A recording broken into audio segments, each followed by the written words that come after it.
Hello everyone, welcome to प्रथम academy. आज हम बात करने वाले हैं मध्य प्रदेश एपीपीएससी में जो असिस्टेंट प्रोफेसर पेपर वन है जनरल स्टडीज का। तो उसका क्या सिलेबस है और कैसे आपको ये पेपर प्रिपेयर करना है, कौन कौन से सोर्स होना चाहिए, तो सारी चीज़ों के बारे में हम जानेंगे।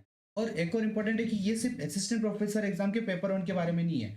ये जैसे कि फॉरेस्ट जो फूड सिक्योरिटी ऑफिसर है, बाकी की जितनी भी एग्जाम्स हैं एमपीपीएससी के द्वारा, एमपीपीएससी स्टेट सर्विस को, राज्य सेवा को अगर हम छोड़ दें, तो उसके अलावा जितने भी एग्जाम्स हैं सबके लिए ये वीडियो बहुत इंपॉर्टेंट है, क्योंकि सारी एग्जाम्स में पेपर वन का सिलेबस एक जैसा है।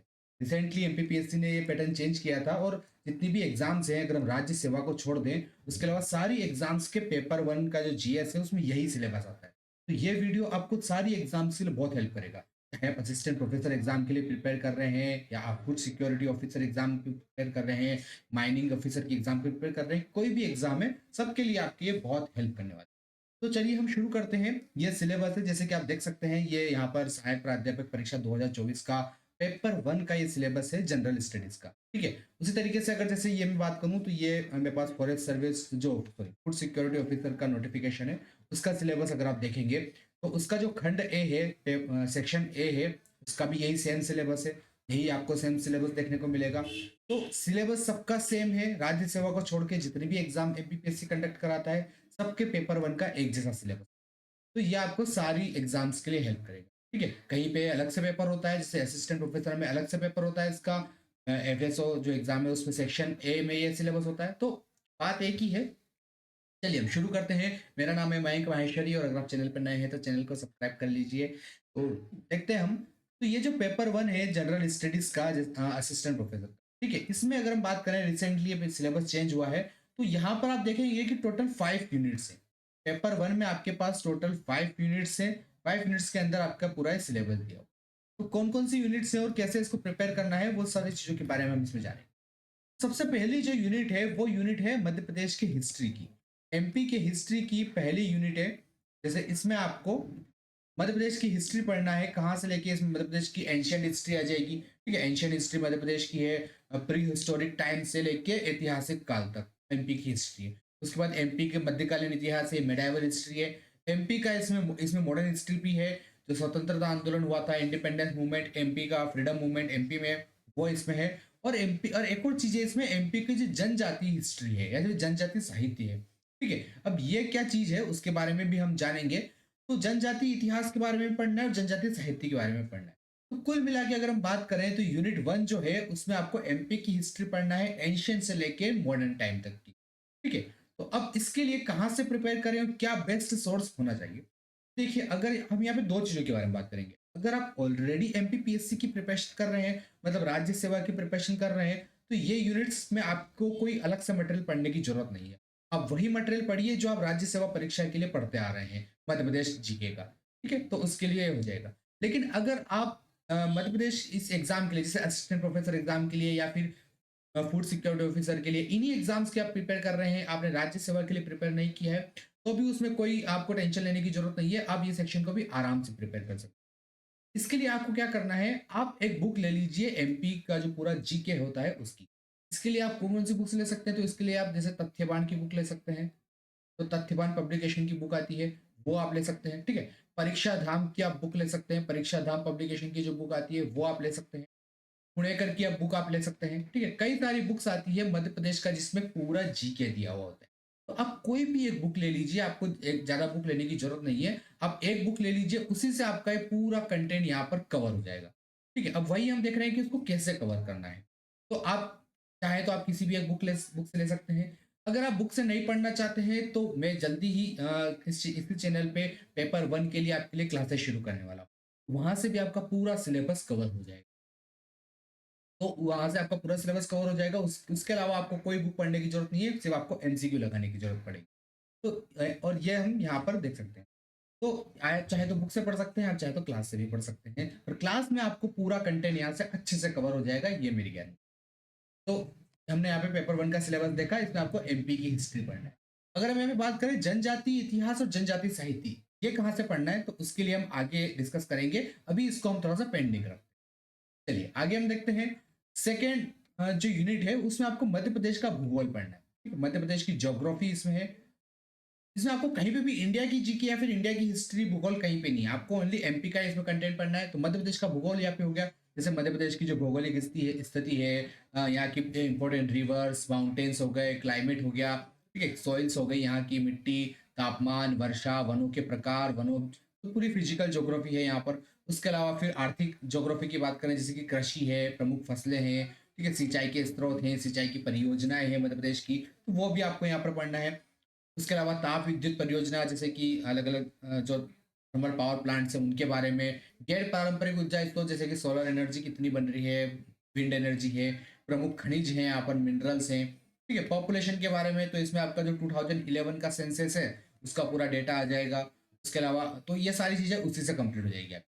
फिर यातायात जो जैसे ट्रेन, जो ट्रांसपोर्टेशन सिस्टम है, हाईवे है, रोड्स हैं, वो सारी चीज़ें इसमें आएगी, ठीक है। खाद्य प्रसंस्करण उद्योग, आपके फूड जो आपकी फैक्ट्रीज होती है, ठीक है, वो फूड प्रोसेसिंग फैक्ट्रीज वो इसमें आ जाएगी।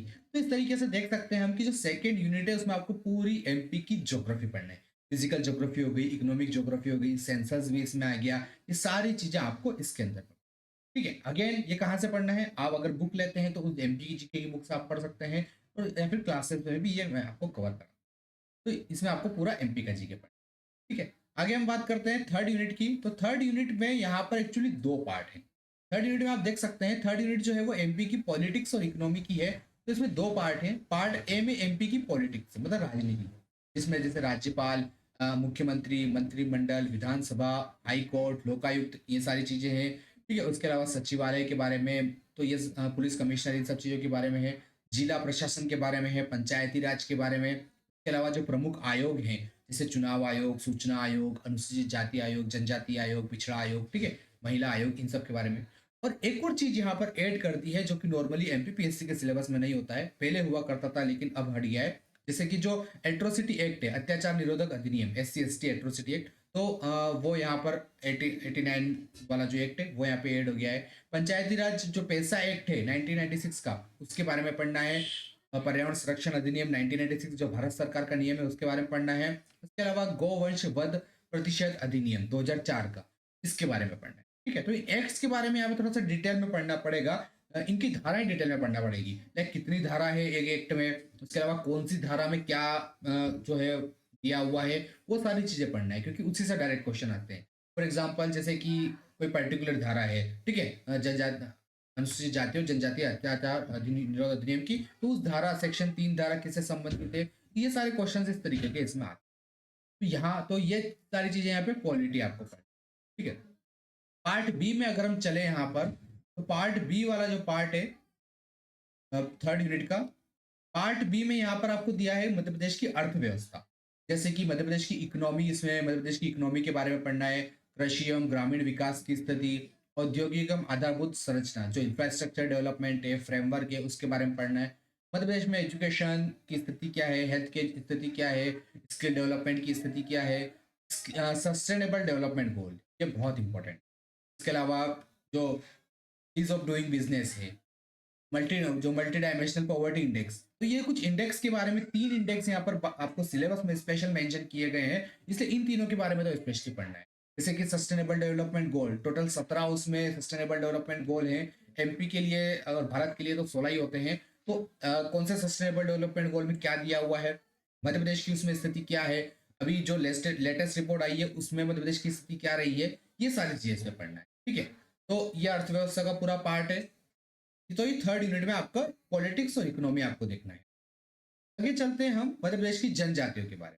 ठीक है, तो जनजातियों के बारे में, जनजातियों की लोक संस्कृति, लोक साहित्य मध्य प्रदेश के बारे में।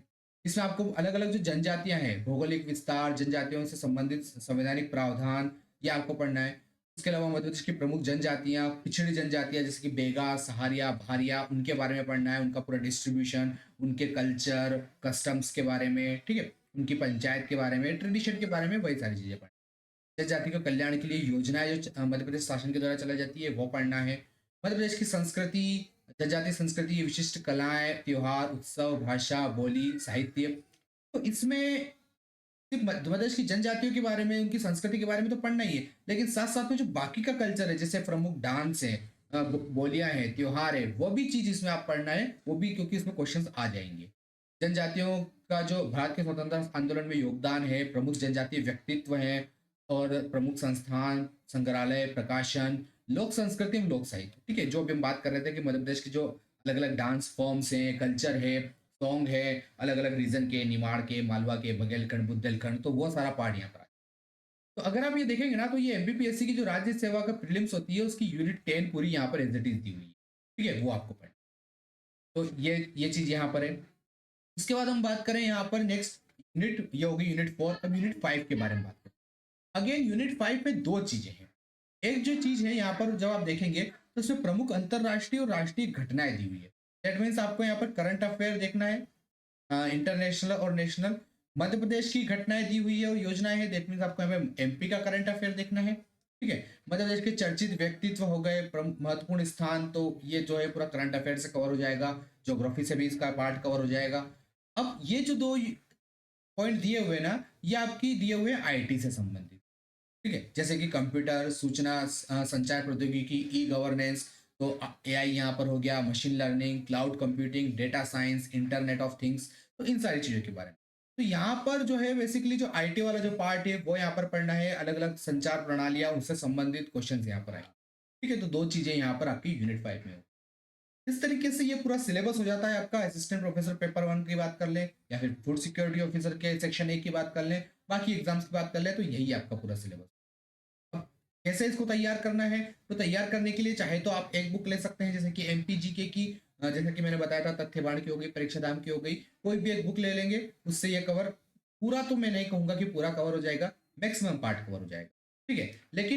लेकिन मैं इसकी क्लासेस भी स्टार्ट करने वाला हूँ जल्दी, तो वहाँ पे आपको कई सारी बुक्स का उसमें समावेश मिलेगा। वहाँ से मैं कोशिश करूँगा कि पूरा से पूरा कंटेंट आपका कवर हो जाए।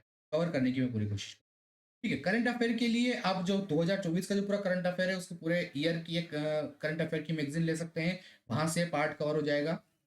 और जो ट्राइबल वाला जो पार्ट है, जनजातीय संस्कृति वाला पार्ट, उसके लिए अगर आप बुक लेना चाहते हैं, तो एमपीपीएससी की जो यूनिट 10 की बुक आती है, वो आप ले सकते हैं, वहाँ से पूरा पार्ट कवर हो जाएगा। ठीक है?